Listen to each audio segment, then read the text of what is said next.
Hello everyone, welcome back to the channel. आज के video में हम आपको 5 ऐसी कॉमन मिस्टेक्स बताने वाले हैं जो ITR 2 फाइल करते समय अक्सर लोग किया करते हैं। वीडियो को कंप्लीट देखिएगा क्योंकि यहाँ पर हमने बहुत ही इंपॉर्टेंट पॉइंट्स डिस्कस किए हैं अगर ITR 2 आपके केस में एप्लीकेबल होती है।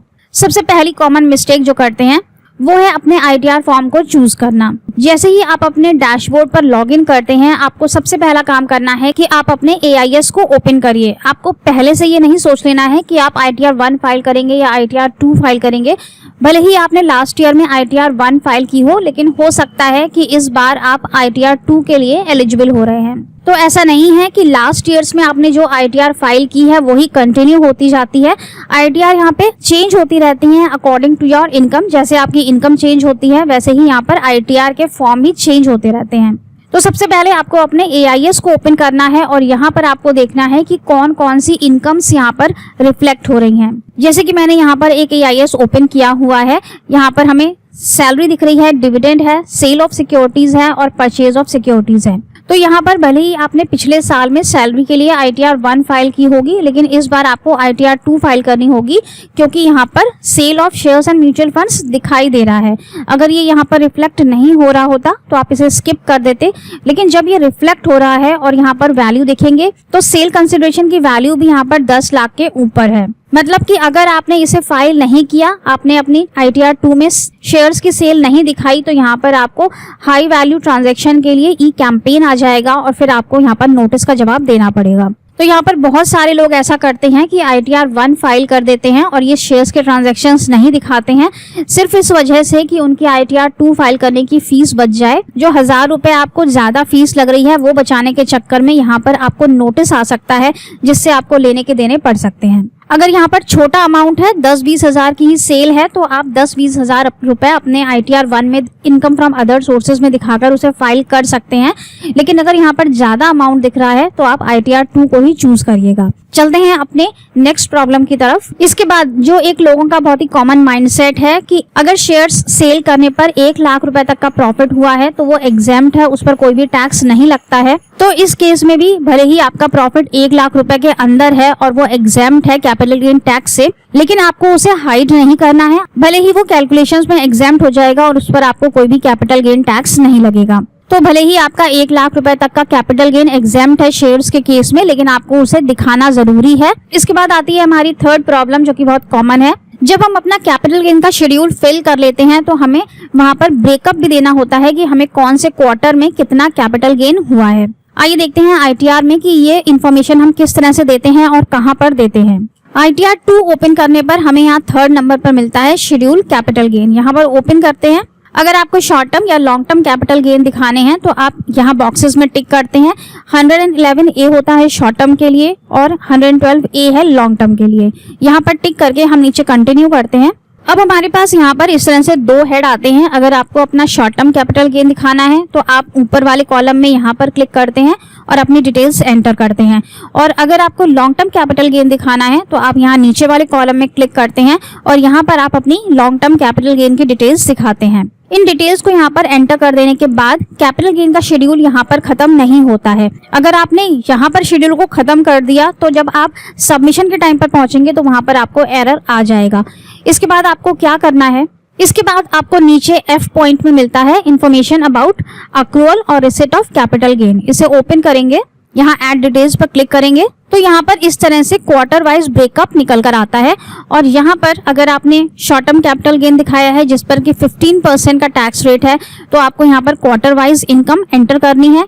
और अगर आपने लॉन्ग टर्म कैपिटल गेन दिखाया है जिस पर कि 10% का टैक्स रेट है तो आपको यहाँ पर 5th नंबर पॉइंट में long term capital gain quarter wise यहाँ पर एंटर करना है। अब यहाँ पर ये क्वार्टर वाइज डिटेल्स इसलिए मांगी गई हैं क्योंकि जो भी हम एडवांस टैक्स पे करते हैं वो हम क्वार्टरली पे करते हैं, और अगर आपने अपने इन टैक्सेस का पेमेंट नहीं किया हुआ है, कैपिटल गेन टैक्सेस का पेमेंट अभी आपने नहीं किया है, वो ड्यू है, तो यहाँ पर जो आपका टैक्स कैलकुलेशन होगा वो क्वार्टरली बेसिस पर होगा।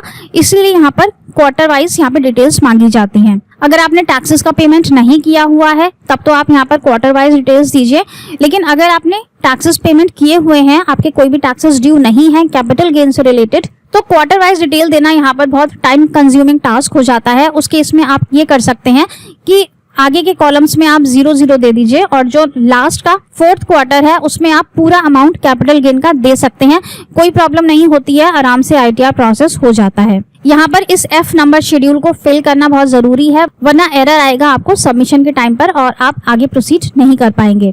इसके बाद चौथी प्रॉब्लम जो बहुत ज्यादा पूछी जाती है कि क्या इस साल हमने ITR 2 फाइल कर दिया तो हम अगले साल ITR 1 फाइल कर सकते हैं अगर हमारी शेयर्स में कोई भी इनकम नहीं है, या फिर हमें अगले साल भी कंटिन्यूअसली ITR 2 को ही फाइल करना पड़ेगा।